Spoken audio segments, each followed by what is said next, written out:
Sige, so ito naman next. The column consists of a wooden post and a concrete footing, separated by a steel bearing plate. Find the maximum safe value of the axial load P if the working stresses are 1000 psi for wood and 450 psi naman for concrete. Now, ito yung wood. Ayan. And then, ito naman yung bearing plate. Now, yung purpose ng bearing plate is para ma-distribute yung force na yan, ma-transmit niya sa bearing plate bago niya ilalagay dito sa concrete. So, ito pala yung concrete. Ayan. So, meron tayong dalawang working conditions, working stress conditions. For wood, 1000 psi yung gagamitin natin. So, for wood, it is subjected to the axial force P. So, parang P wood, ayan, divided by the area ng wooden section equals the working stress for wood.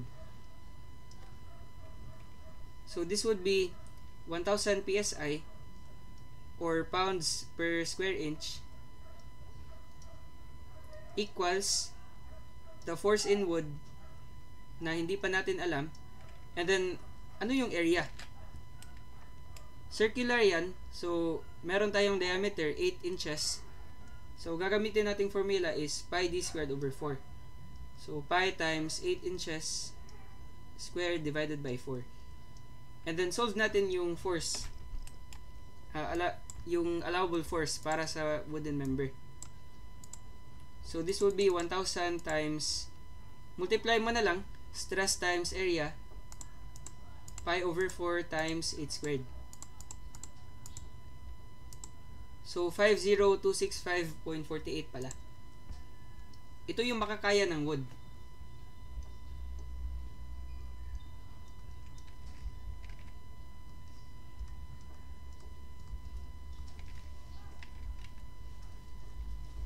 Ayan. Tapos naka-pounds.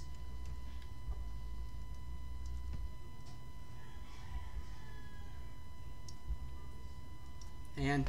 And then for concrete naman, notice na iba yung area niya. Hindi kasi siya circular. So for concrete, this would be ano na lang, P conc na lang. And then area din ng concrete. So gagamitin natin for the working stress ng concrete 450. So 450 pounds per square inch equals force ng concrete, yung makakaya niya, then divided by yung area niya is 12 by 12, diba? And then the force it carries is still P, equal to P, kasi pag ikakat mo yan, matatransmit lang yung load, so meron ka ding P dyan, P. Magbabago lang kapag merong axial force na applied, let's say sa section na to, merong force, let's say 2P, parang ganyan. But meron tayong example later para sa mga ganyang conditions. So again, yung area ng concrete is 12 times 12 or 12 squared na lang. 12 inches tapos naka-square. So yung makakaya ng concrete, this would be 450 stress times area 12 squared, 64,800.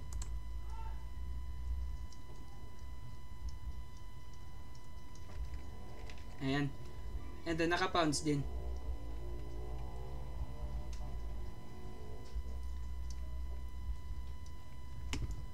Pero dito ka dapat careful. Let's read the question again. Find the maximum safe value of the axial load P. Now, meron tayong dalawang values na na-solve. Kahit ano dyan, tama, according to the material we are considering.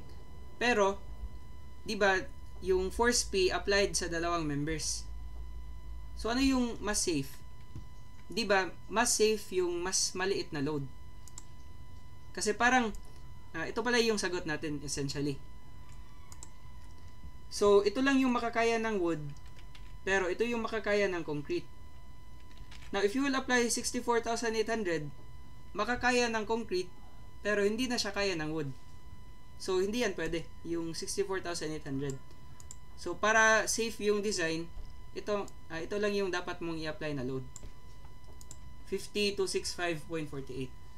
So, essentially, the wooden section governs. Ayan. Bale, yung magagovern is kung ano yung maliit lang yung makakaya.